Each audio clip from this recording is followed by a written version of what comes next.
Hello and welcome once again to the Dr. Zeero Xiron Free Magic Secret Show, where we investigate all forms of magic. We talk about all things and stuff and things, and today I thought we'd talk a little bit about magical dating.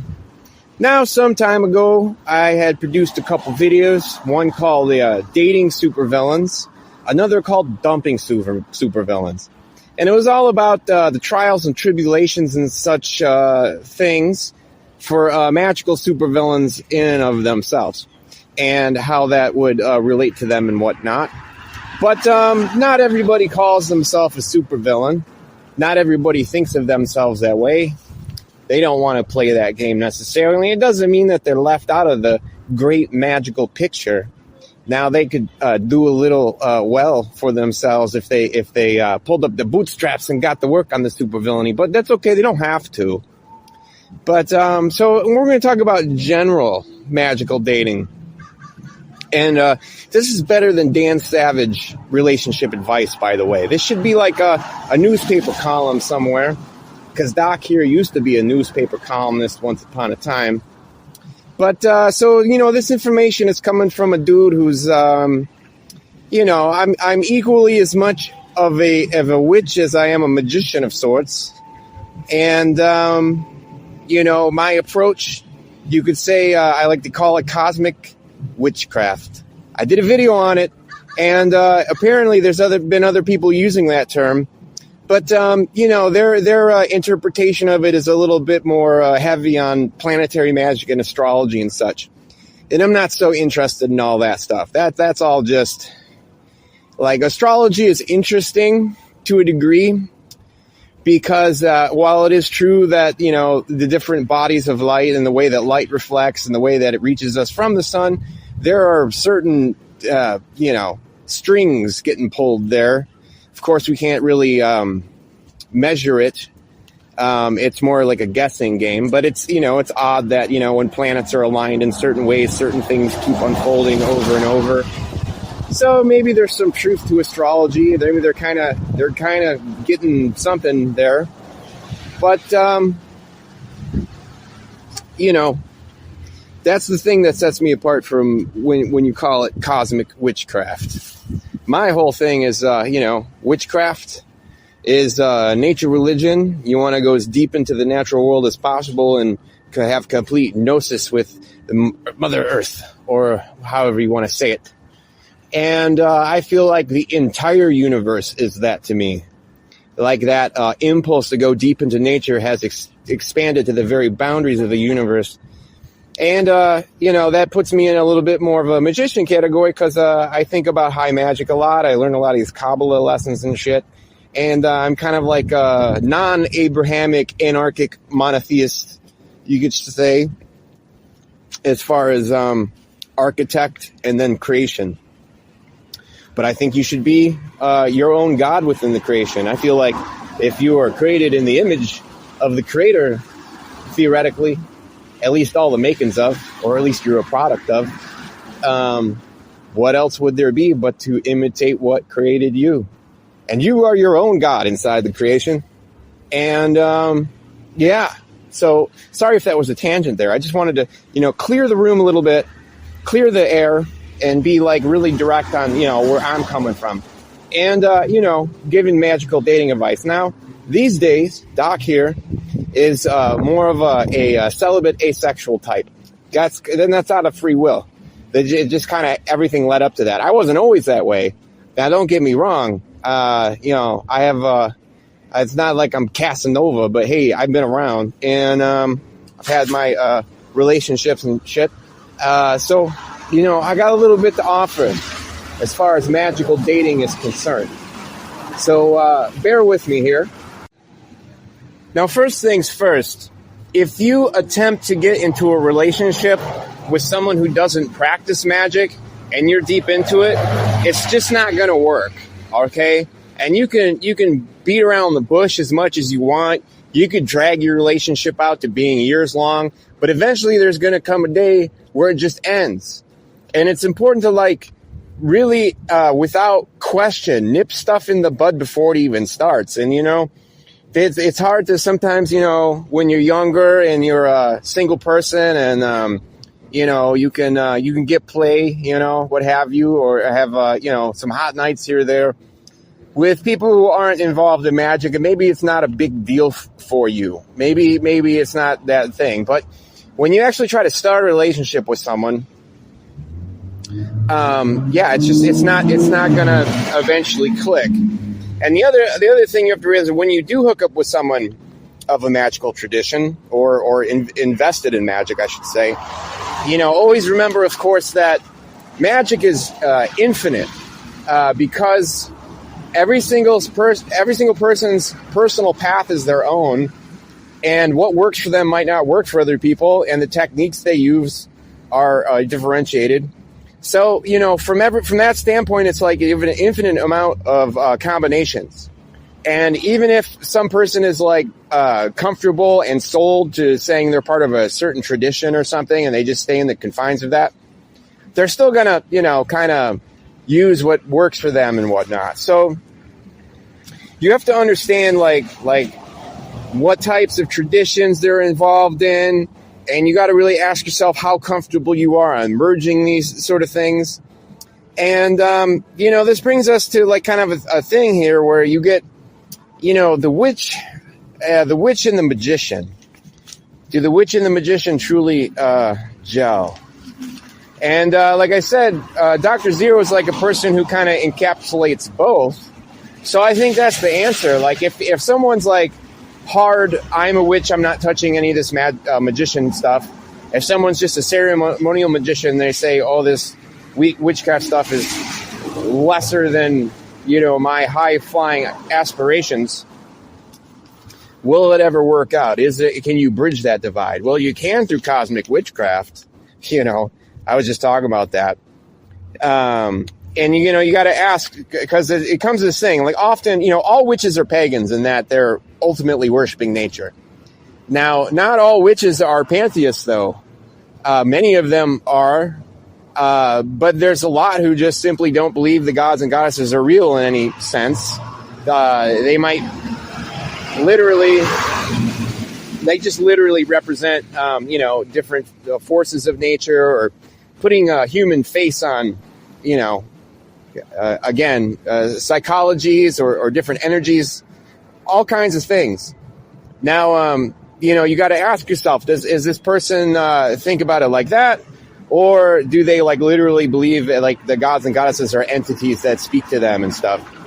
And you also got to kind of like, when you're in that vein and thinking about that, you kind of got to like figure out, is this person talking to Delulu figures, are, things from another realm talking to them and contacting them and like ordering them to do stuff. And that's the tricky, slippery slope of magic. Because it's one thing to have some kind of, cranky ideas that can't necessarily be confirmed by science or reason or logic in a lot of ways. But that's a pretty, can be an illogical one. So you got to be like really careful and like listen and like, what do they mean by, the gods and the goddesses call out to them, or demons or whatever have you. So you also have to like be very mindful, like, are they into like this demonology stuff? And are they trying to summon demons? Or are they trying to like work with demons? Like, what does that actually mean to them? You really got to dig in there, right? So, on the heels of that, you want to also say that, this idea that you can have a relationship with someone that doesn't practice magic, the question is like, if they're really into, those big major religions that like order their followers to kill witches, which is in their, their holy books, you can't have anything to do with that. Like you can, those people, oh, I don't believe that. That was just back in thousands of years ago. They're still, tied to that whole thing. So what I'm saying is like, yeah, like if Jesus is in the picture, your relationship is never going to work out. You can't really get beyond that. And then, there's the other two big ones. One of them is a little bit more compatible and friendly because they practice magic, right? The other one most certainly does not practice magic and are not down with that. So these are kind of like all hard-nosed, Now, this is not to say that Jewish magic is one of the most important and potent forces of magic on the face of the planet, because it's obsessed with number expansion, and it's obsessed with one architect, one creation. Now, they have their own spin on it with all their rules and regulations and their moral codes and their mythology and all this shit. So, Doc breaks obviously from all that. That's not my vision of what monotheism would be. I'd like, I kind of take kind of pull like a bit of a shell and framework from Judaism and the practice of magic on that side of the fence. So there's something to see there, but can really like, is it compatible? Probably not. Now, I also want to say, and this is going to roil people's feathers, but if someone's really into Lilith, and that's like their patron goddess and all this shit, they're all about it. Yeah, no way, Jose. Don't go there. Because Lilith represents all them things them bad kids want to do. It's like an obsession with sex, an obsession with the private parts, an obsession with all kinds of dark stuff. And I could give all kinds of reasons why, but Lilith is a bad idea. Just trust me. Hold on. So pretty much the entirety of all this like infernal stuff, the infernal divine, I don't know. I wouldn't touch anybody that like was deep into that. Now, I'll communicate with them. I'm not at war with people. I just think they're making bad choices and bad ideas with their minds. Because, like I said, I don't believe in angels and demons and gods and goddesses and such. It's actual supernatural beings. I mean, maybe there are entities that exist that are like creatures of an invisible plane. But, ghosts and such, spirits, I don't have any way to gauge it. Maybe that's happening, but I don't believe in, the demons as they're professed to be. And I would say, like, if, you should be highly paying attention to that anyway. But, this leads us to the big, like, Satan as a symbol thing. Now, Satan as a symbol, as a myth, this is one of my absolute favorite characters in all of mythology. Because as a writer, you could, like, if you're stumped with writer's block, just introduce Satan or Lucifer into the script, and then sparks will fly. It's very easy. And, Satan's a great symbol to, like, freak out Christians and make people upset and, like, this and this. And, the Church of Satan's kind of, like, amusing in its own way. I'm not, like, completely against it. But it's a self-important thing. It's just like, when I see Satan and Satanism and shit, it just seems like a security blanket. Like, you need this extra thing to feel comfortable. And I think, like, with magic, you should just step up and be Satan. You should just be the overlord. But, okay, so you talk about the devil of Eliphas Levi and how he sees. And it's just, lack of reason, lack of faith, it's just dumb ignorance. It's just being in the darkness of ignorance. But I don't know. So, like, with me, I can't take Satan seriously.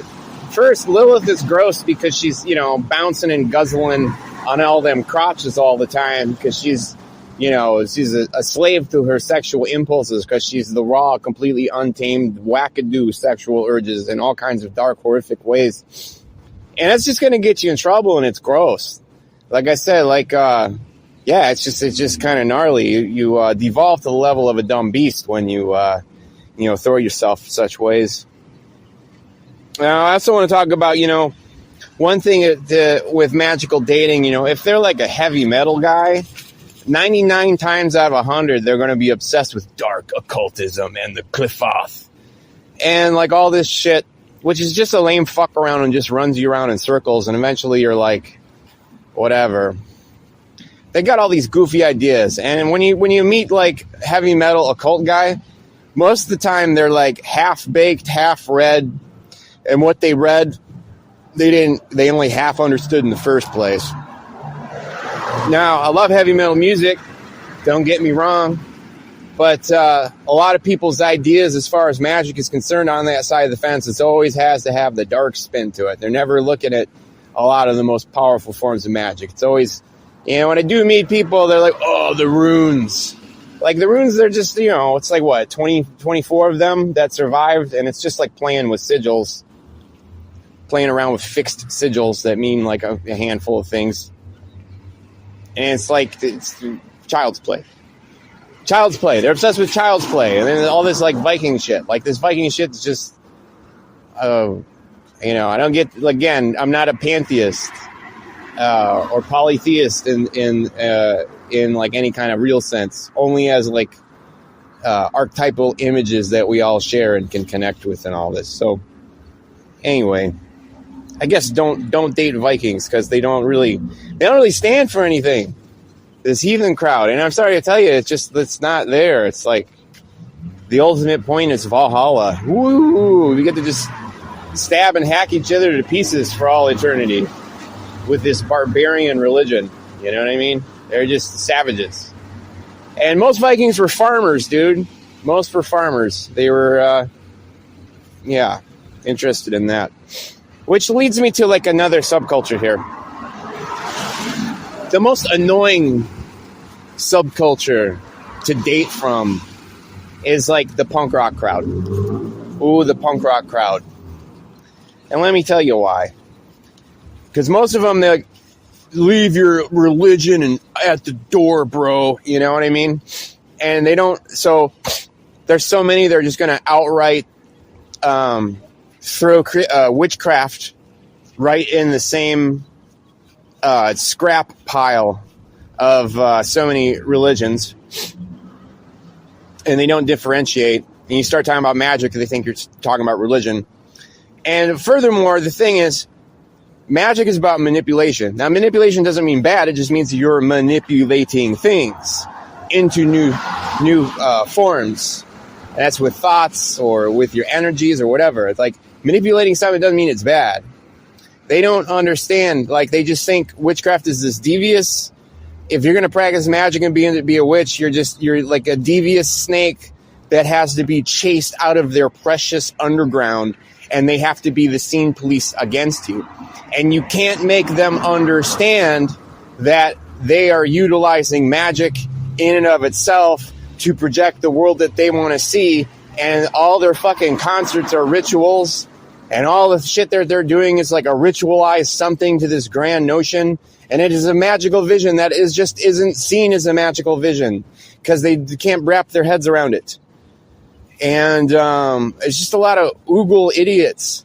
It's filled with oogle idiots. And most of the kids doing punk rock these days, they're all like young people that are doing it, and they're so far removed from the 70s and 80s and when all this shit really kicked in that they're just some other disconnected generation playing out something that's still hanging around. Now, Doc believes in the punk rock ethos. Doc believes in the punk rock vision. But all the people that are like super deep and like constantly dressing like I'm punk rock, look at me, like I have to be very vocal and like convince you, I have to propagandize my clothing to you, yet somehow propaganda is bad. You know what I mean? The scene police will come for you, and they'll come with pitchforks and torches. And I'd also recommend like don't date people with like face tattoos, because it's just something I've noticed. If they have face tattoos, B, if they never have a fucking driver's license or any kind of identification, C, what's C? I don't know. But this whole crush punk warrior. One day, we'll have defeated the government and I will live with all the animals and plants in harmony. And someday I'll put my bullet belt away because then I won't have anything to protest against. And then they're like, I'm unemployed. Can I sleep on your couch? So that's what you get. That's what you get. And there's so many of the do-gooders trying to make the perfect scene. And again, it's like their own little Eden, and you're a snake and you're going to get kicked out. So it's all this problem. And with this punk rock crowd, you're never going to fucking convince them that Magick is part of punk rock. Magick is like the most punk rock thing in the fucking world. And they don't get it. Like 99 times out of 100. So I'm just saying, like, if you're deep in Magick, this is why I left, like, the punk rock scene. And these are, like, general observations of why I left the metal scene. Metal scene are interested in occultism and magic. But all they're going to do is dive bomb into this dark shit that's just dismal. And, pulling all this clephotic dibble-dabble. That's all they see and they seek. So these are Dr. Zero's opinions. I also wanted to say,